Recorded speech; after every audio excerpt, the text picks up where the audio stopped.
In the late 90s, there were rampant trends in the video game industry. From Pokemon to the N64, many would dominate the market, but none would be as odd as the Sakura Wars series. A fusion of the visual novel and strategy of RPG genres, the franchise had somehow taken hold of Japan with an iron grip and refused to let go. Anime, spin-offs, merchandise, and stage shows seemed to be bursting at the seams of the series, something that was rare in a franchise that was so young. The fantastical characters of the games had seemed to capture the eyes of a nation, but with two hyper-successful entries in the series, the geniuses at Red Company had to find a way to continue the Sakura Wars mythos while also staying true to its legacy. Their answer? It was time to go abroad.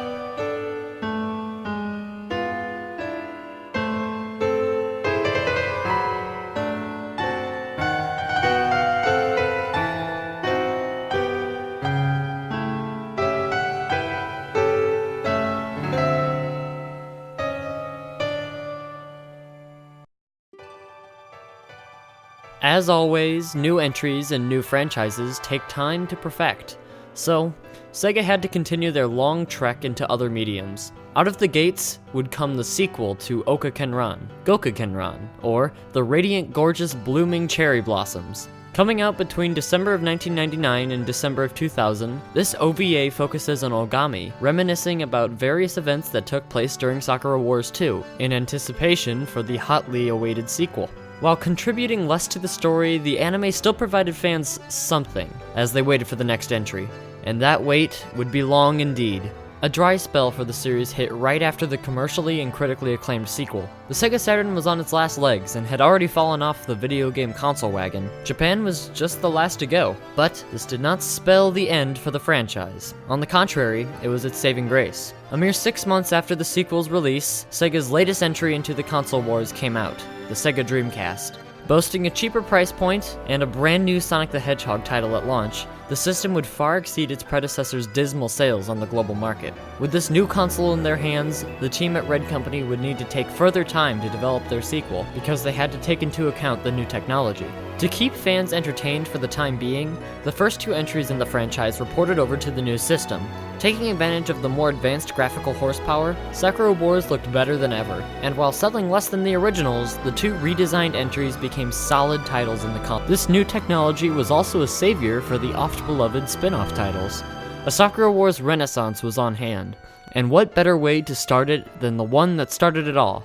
Sakura Wars Hanagumi Taisen Columns 2, released at the beginning of the new century, would bring more of the same falling blocks and lips gameplay fans loved, with a few new added twists. Because of the new system, graphics were significantly updated from the original, with fancier animations included. Sakura Wars 2's editions of Orihime and Reni were also along for the ride, with the biggest twists of them all being online play. Because of the Dreamcast's brand new internet functionality, a first for a console, it was now possible to fight other players over the now defunct SegaNet. This ultimately successful side series would lead the way to even more bizarre ones. The most bizarre, you could say, was Ogami Ichiro Funtoki. The game had everything: lips dialogue and the full cast of characters. The catch? It was all done in live action. This most interesting of side editions was in fact a fully interactable version of the stage show, tasking you, as Ogami, with running a play and choosing how the plot progresses. The Sakura Wars stage show was a fully blown phenomenon in and of itself, so it would make sense to make a game of it. The game's surrealness of actors who play characters in a game playing said characters in costume within another game led Ogami Ichiro Funtoki to become the most bizarre yet one of the most interesting entries into the franchise. The Dreamcast wasn't the only place for the Sakura Wars renaissance. Sometimes even the biggest of competitors can play nice, and play nice they did, as Sakura Wars soon entered the handheld gaming market with Sakura Wars GB, Geki Hanagumi Nyuntai, for Nintendo's very own Game Boy Color. Releasing in early 2000, the game would attempt to condense the Sakura Wars formula into a handheld format. which seemed impossible. But Sakura Wars doesn't know what impossible means, and so they were able to achieve a similar experience to the main games. Casting you, and not Ogami Ichiro, as a member of the Hanagumi, for a month you were tasked with doing similar things in different ways. For one, tactical combat was thrown out entirely in favor of a more turn-based Final Fantasy fare. You still have a similar goal of managing your time wisely, but you also have to worry about keeping up your various stats, such as strength, intelligence, spirit, courage, speed, and dexterity. For a Game Boy Color title, the production values were stunning, with the series' art style and music rendered lovingly into 8-bit and chiptune respectively.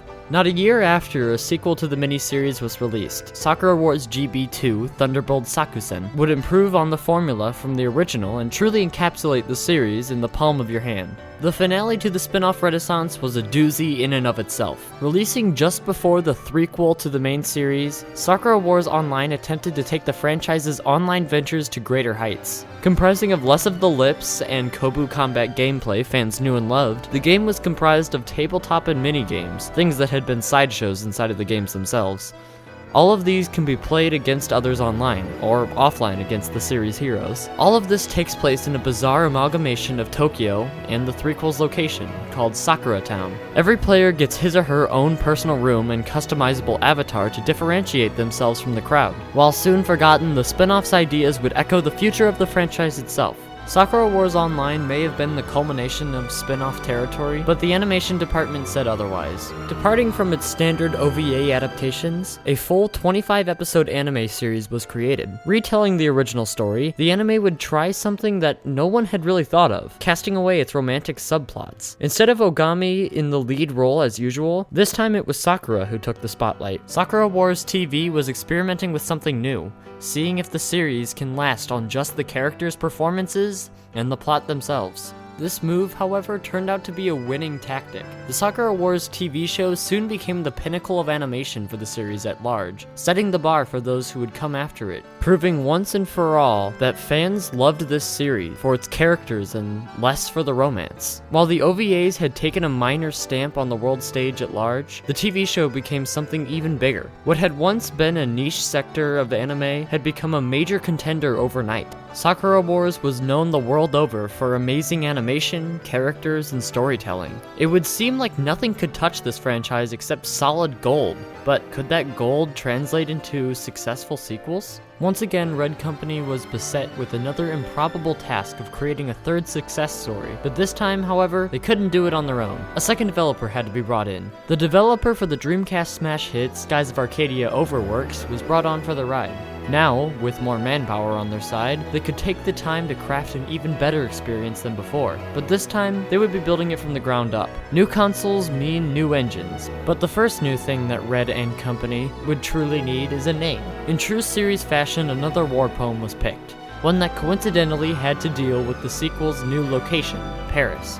Pariwa Matieru Ka, or Is Paris Burning? This is a famous quote uttered by the epitaph of evil, Adolf Hitler, as he ordered the German soldiers to burn the city down as they were fleeing the Allied invasion during World War II. The city, however, did not burn, as the then general-in-charge Dietrich von Choltitz had grown to love the city for its beauty, and couldn't bear to tear it down due to the insane orders from the madman that was Adolf Hitler. Once again, a piece of history agreed with Heroi, that his romanticized vision of the world was not his alone. While Paris in reality did not have to rebuild, Heroi's Paris was just starting to take shape. Unlike the second entry in the franchise that had built atop the foundation of the original, Sakura Wars 3 in all aspects was built from the ground up. Ogami is thrown into a similar situation as the first Sakura Wars, as he has come to Paris seeking to study abroad, and not to fight the demonic horde again. But life has different plans for him, as once he meets another clumsy hero named Erica Fontaine, a klutzy nun with a tendency to run into signs and pull out her guns for no apparent reason, she isn't the only unique member of the cast. It's the most diverse one yet. A Nordic Viking, a Vietnamese circus performer, a Romanian master criminal, and a French-Japanese widow rounded out. While in the past the cast was primarily Japanese, this time around they were as diverse in ethnicity and personality as they possibly could be. Where at times the original Sakura Wars Hanagumi could fit into various overarching stereotypes, this time they were as unique as they could get. The story took a unique twist too. Instead of having a group of demons combat our heroes, this time they were individuals seemingly attacking out of the blue in a more monster of the week style, in true anime fashion, as the series was wrote. This gave more time for the characters to develop, as the new Paris Hanagumi were then unknown. Sakura Wars 3 was also a chance for Red Company to dive into Parisian culture and break away from their previous Japanese sensibilities. For example, take Chat Noir, the theater that the girls perform in. Unlike the Grand Imperial Theater, where Japanese and Western style plays are performed, Chat Noir performs a cabaret, a variety show of sorts with music, song, dance, and a little bit of drama.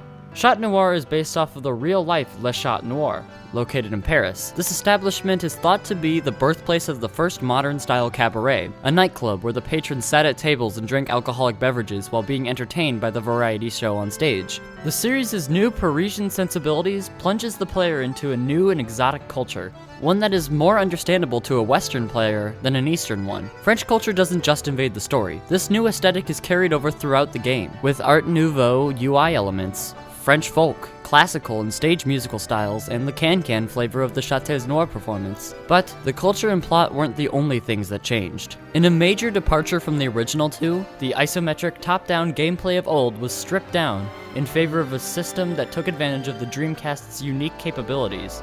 Rebranded with its own acronym, ARMS, meaning Active and Real-Life Machine System, combat finally leaves that isometric dimension behind and enters the third one. Instead of a grid-like system determining your movement, now the full 3D range was at your disposal. To keep the series' roots intact, action points were added in. These controlled how you moved and fought. Performing multiple attacks, one super large attack, or defending were just some of the options you had with these. This new system let Sakura Wars finally stand out from the strategy RPG crowd, as it was something all its own. Similar to the improved combat system, Sakura Wars 3 brings along a fully revamped experience across the board, with the high-resolution, full-frame art making a huge impact and causing the earlier games to feel cramped and quaint due to their hardware limitations. The free-roaming sections of the adventure now take place not only within the theater, but also in a fully three-dimensional section of Paris. The result of this makes clear how much the generational leap from Saturn to Dreamcast meant for the series. Speaking of which, all of the Dreamcast hardware gimmicks were put to use. While the lip system is still similar in nature to the original, a few new options take advantage of these gimmicks, such as having a system where you use the analog stick not only to indicate just what you say, but how strongly you say it, speaking not too timidly nor too forcefully for the circumstance. The Dreamcast's new VMU that's connected to the controller represents a mobile communication device, a Steam-powered messaging system that ever so slightly is used in the second entry. Gimmickry aside, with the new generation of consoles came a new set of sensibilities, but the question was, would Sakura Wars 3's Parisian influences drive away fans of old, or bring them back for more? The answer is expected, yet not as grand as you think. Selling less than the originals at 330,000 units, the threequel had many things to compete with, such as a new console war and a brand new cast. Still, even at that number, Sakura Wars 3 became the 8th highest grossing Dreamcast game of all time, right next to the ones that started it all, with the same critical acclaim that the series had previously earned. Sakura Wars 3 also became an accidental miracle, as it was the first entry that could appeal directly to Western audiences. Sakura Wars, a series that could previously only cater to Japan, was now in a position to take over the world.